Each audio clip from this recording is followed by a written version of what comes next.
My name is Soria. For quite some time, I held onto a hidden truth. It was never a truth that should have been mine to bear alone.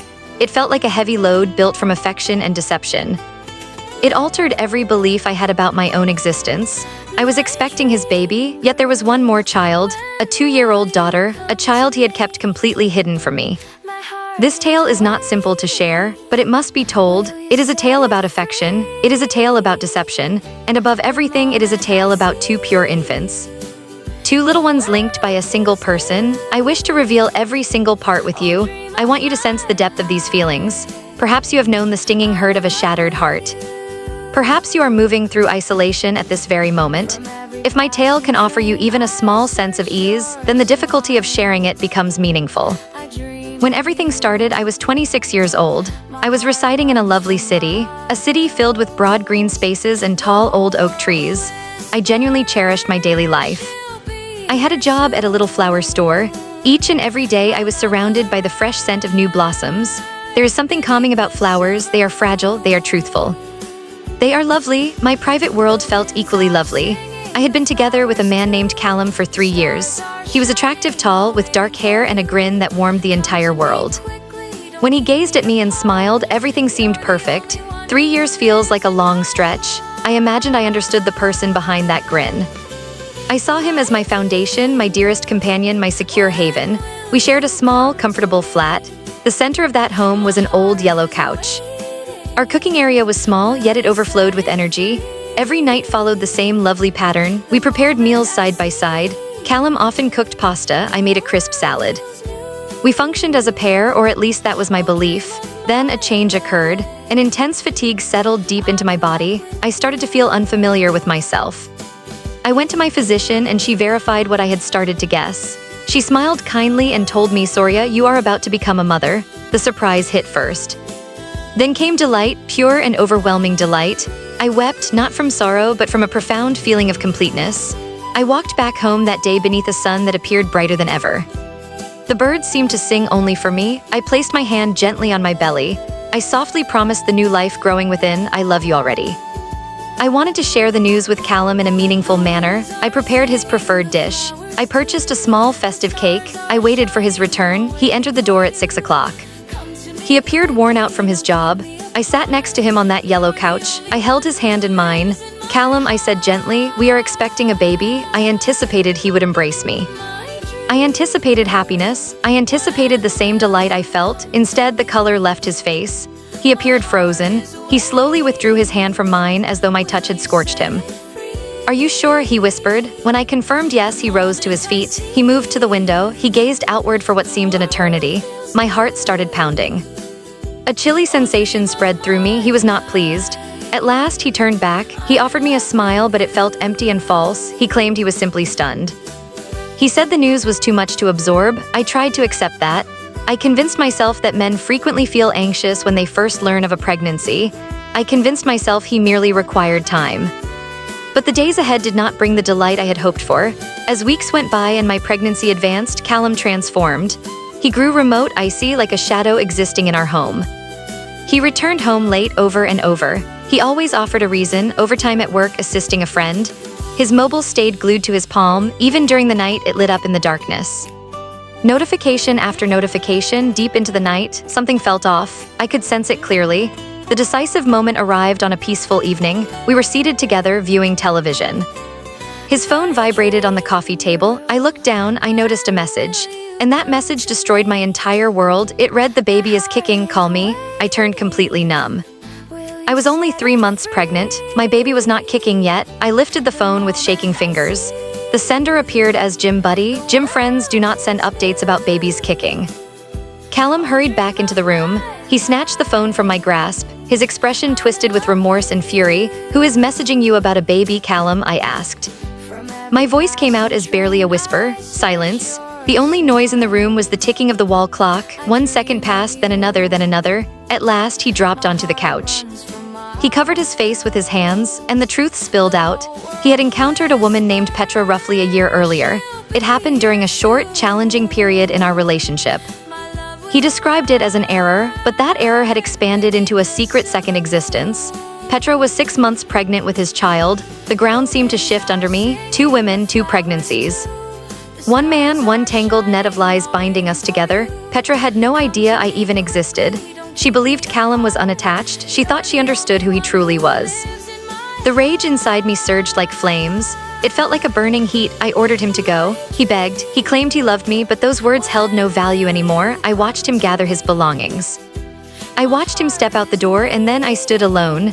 I sank down onto the floor of our flat. I wept until no tears remained. I felt utterly foolish.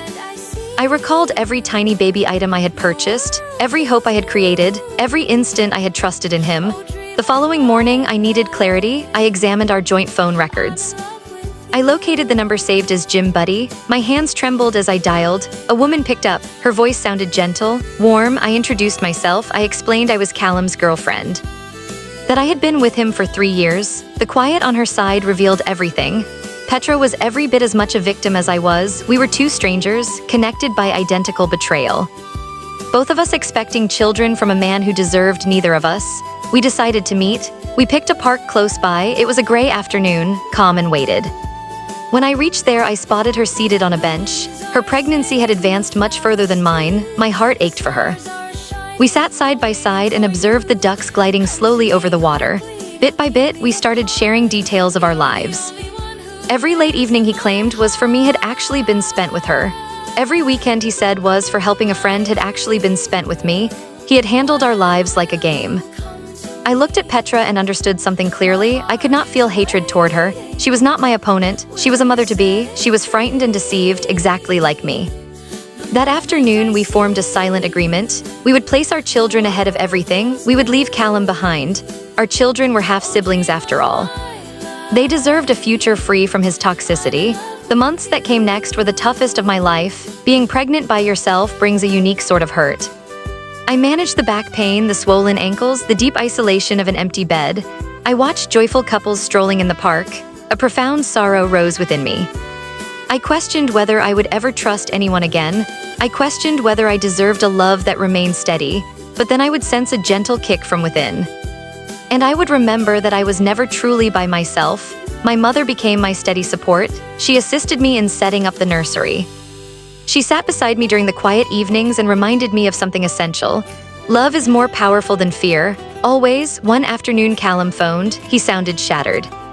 He told me that Petra had delivered a boy. She had named him Oscar, but she refused to allow Callum to see the child. He pleaded with me to accept him back. He spoke of forming a family, of beginning fresh. For one short instant, I understood the pull. It would have been the simpler choice. Financial support, an extra set of hands, someone present during the difficult times. But I knew that choice rested on unsteady ground. I could not live my life constantly looking behind me. I could not spend every night wondering who he was contacting. I told him no. I told him firmly. He could be a father to our daughter, but he would never again be my companion. My own delivery started on a Tuesday night. It became a haze of bright hospital lights and intense pain. My mother gripped my hand throughout everything. Her hold stayed strong and steady. And then it occurred. A tiny cry filled the space. They laid my daughter on my chest. She was flawless, dark hair, small fingers stretching out into the world. In that one instant, the hurt of the past years simply vanished. I named her Amara. For the first time in ages, I felt utterly calm. Callum arrived at the hospital. I looked at him. And for the first time, I felt neither fury nor yearning. He was simply a man, the father of my child, nothing else. A strange, peaceful serenity flowed through me. Something inside had let go. Life with a newborn became a wonderful sort of disorder. The sleepless nights, the constant changes, the endless feedings. It was tiring beyond anything I had experienced. But Amara's first smile made every single difficulty worthwhile. Petra and I kept in touch. We exchanged pictures of Oscar and Amara. Gradually, in the most surprising way, we formed a friendship. It was unusual, but it was genuine and it counted.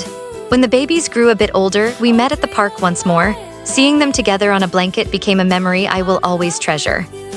2 half-siblings, sharing the same eyes, totally unaware of the complex events that had brought them into existence. Petra turned to me that afternoon and asked softly, "Are you happy?" I paused to reflect, honestly, deeply. My life was not the perfect tale I had pictured at 26. I was a single mother, often exhausted, always occupied. Always carrying a little more than I wanted to manage. But I was also stronger than I had ever felt. I had endured the worst kind of betrayal. I had created a life of calm. A life that was genuine and sincere. Yes, I told her I am happy. It was difficult to achieve, but it is authentic. I discovered something vital through all of this. You cannot direct what others choose to do. You can only direct how you react. You can allow resentment to consume you completely, or you can decide to advance. I chose Amara. I chose myself. Now Amara is 2 years old. She is a burst of energy and laughter. Callum is in her life on weekends. He sees Oscar as well. It is not a flawless setup, but it functions. I returned to my job at the flower store. I discover joy there again, making beauty for others. Not long ago, a man entered the shop. His name is Tobias. He was thoughtful. He possessed a gentle sense of humor that surprised me. When he invited me for coffee, I sensed that familiar old fear rising in my chest, but I also sensed something different: hope. I told him about Amara immediately. His reply was straightforward and relaxed. He said, "I like kids, and I am patient. I do not know where things with Tobias will go, and that is perfectly fine. I no longer require someone else to make me feel whole." Thanks for listening to my story. If you enjoyed it, hit that subscribe button, drop a comment and tell me where you're listening from.